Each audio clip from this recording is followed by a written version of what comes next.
most watched newscast in America. More Americans watch World News Tonight with David Muir than any other newscast. Hold on. No, that bag can't come in. I'm going to run back to the car. I'll move back. I can hear it. Okay. Actually, I'm going to take it up on the back bumper.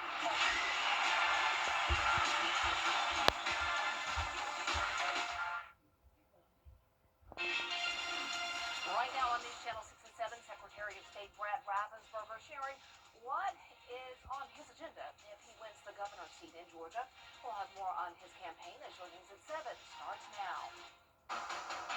Live from Television Park, this is WJBF News Channel 6 at 7.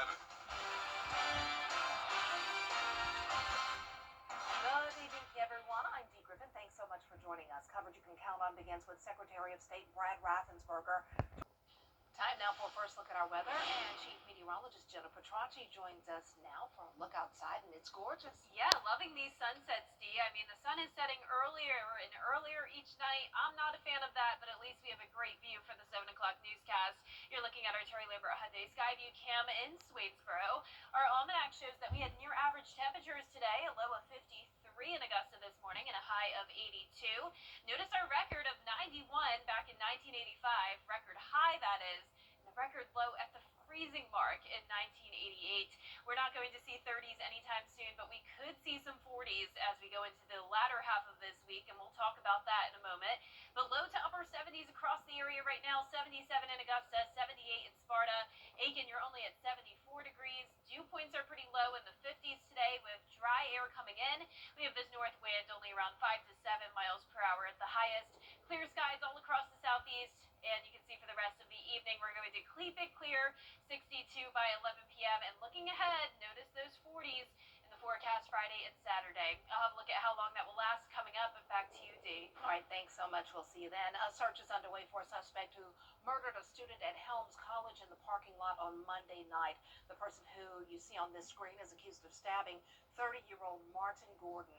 Richmond County Sheriff's Office investigators say he was last seen on foot going toward Washington Road and should be considered armed and dangerous. Business owners nearby say there is a need for more law enforcement in that area. And from 10 to 5, we have one person here. Granted, we have cameras, we have what it takes to protect us, but still, it would be nice to have a patrol look around and see that we are safe. I still feel pretty safe, yes, but a little help would make me feel a little bit safer. The Sheriff's Office is asking anyone with information on this case to contact the Violent Crimes Division. The number to call is 706-821-1455. Gordon leaves behind 2 children, young children. A GoFundMe page has been set up to help his family. A funeral service will be held October 31st. Richmond County investigators searching for a suspect this evening. Deputies say they pulled a person over on Deansbridge Road at Magnolia south of Church Street. Now, after getting out of the vehicle, the driver supposedly ran from officers, dropped the gun, picked it up, and ran into some woods. The Richmond County Sheriff's Office says there were 3 shots fired, not from the suspect, though, but the shots apparently came from a homeowner who fired in the air when they say they saw the suspect running. People are encouraged to avoid the area while the search is going on. While the Richmond County Sheriff's Office is investigating a shooting in downtown Augusta, it happened last night on 6th and Ellis Street behind the Ramada Inn.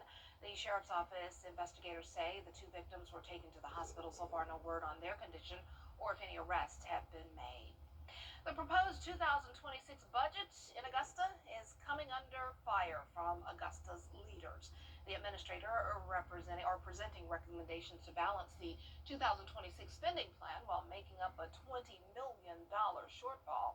But the recommendation calls for a 30% property tax increase. The mayor wants to look at cuts before considering a tax hike. We need to do as much as we can to make sure that we cut and ask the government to produce more in savings before we ask the taxpayers to pay more. We shouldn't have increased fees or increased taxes without doing our due diligence to find the cuts necessary to get us back within budget.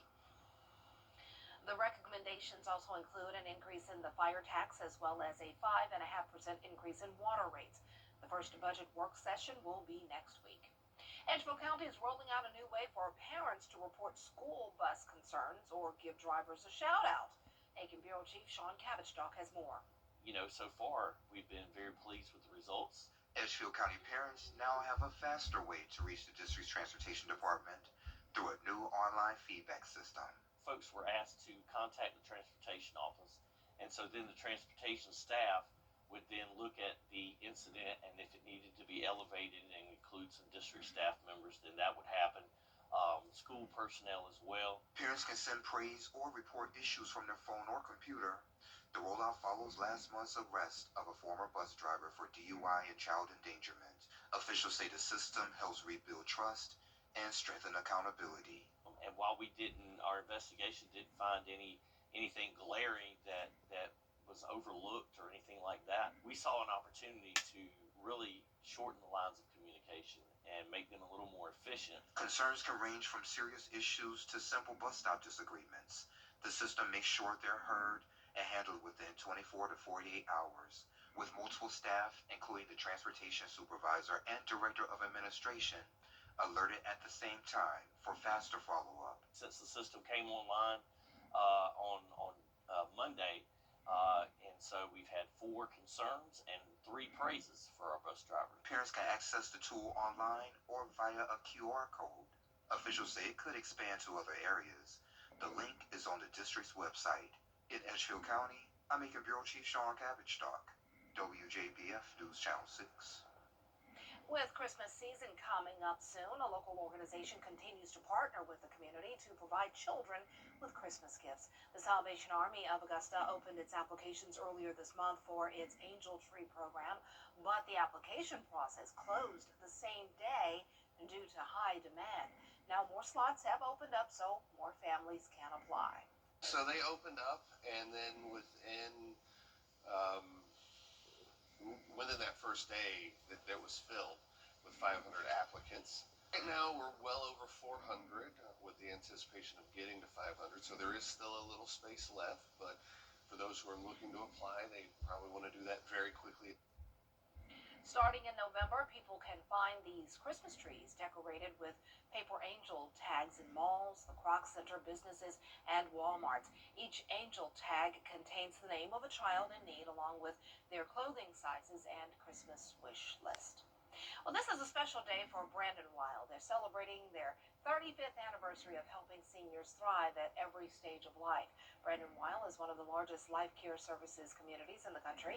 It opened in October of 1990 through a venture with then University Hospital. The campus sits on 73 acres right across Washington Road from Mullins Crossing Shopping Center.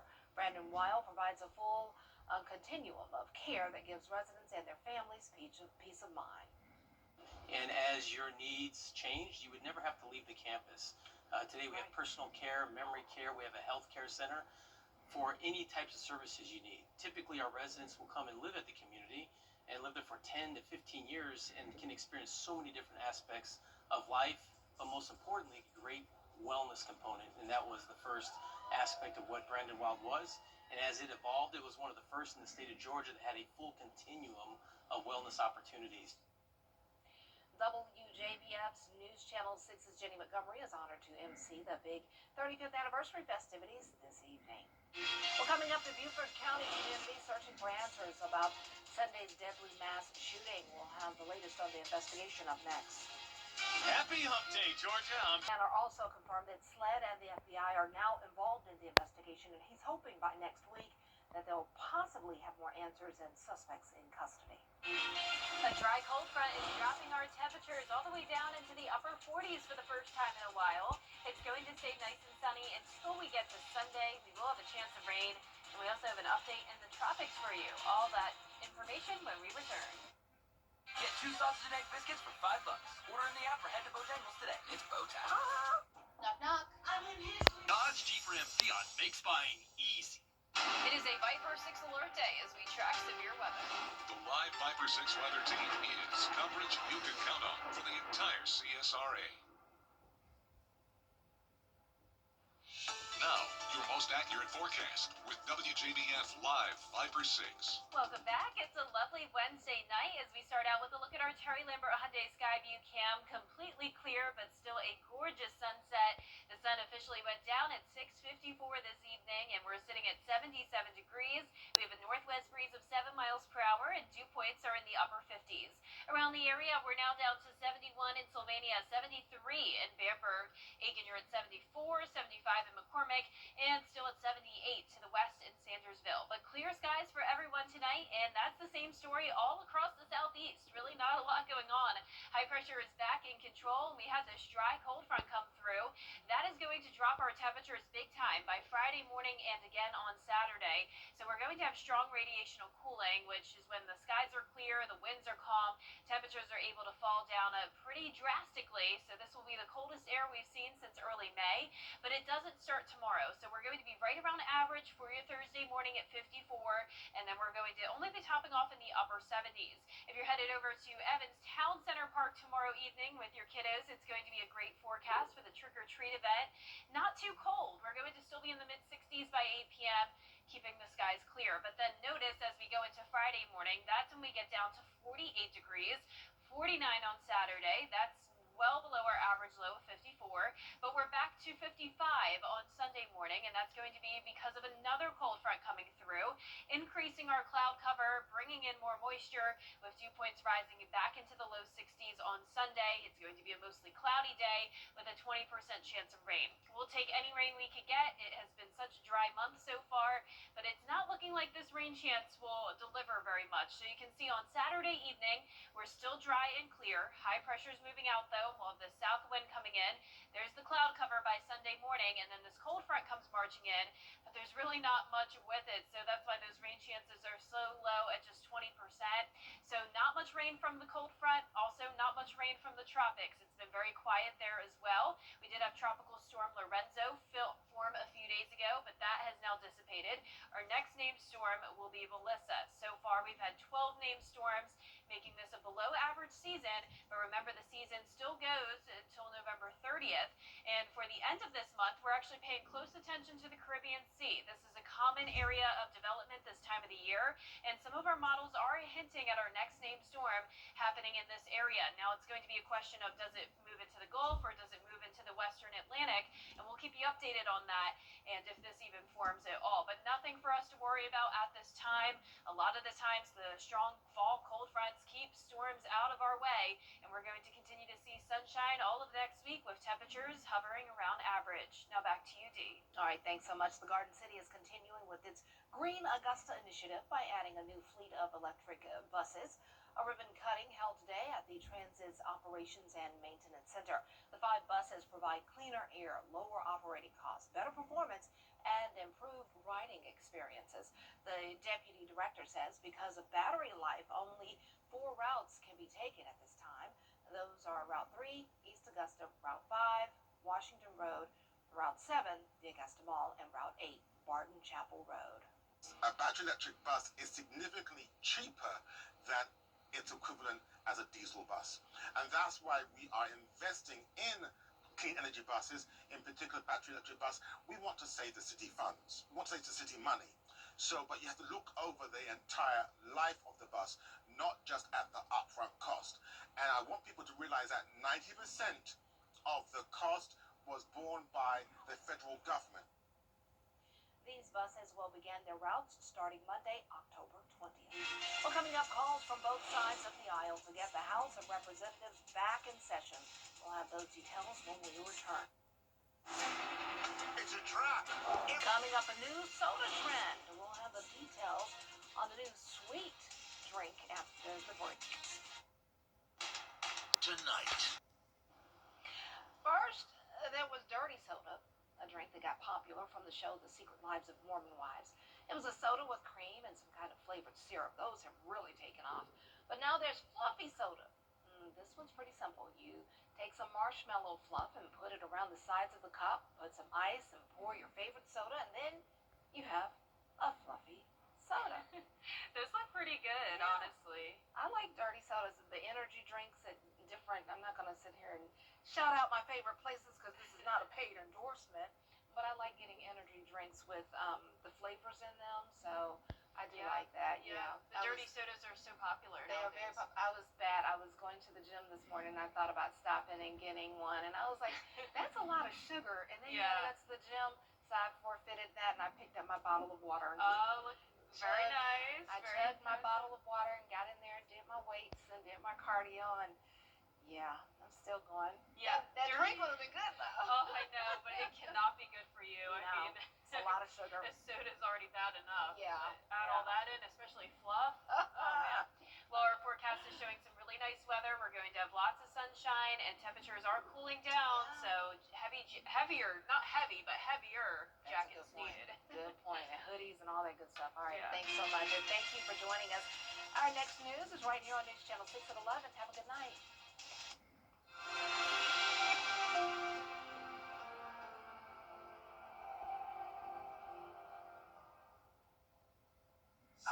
I'm Gershon.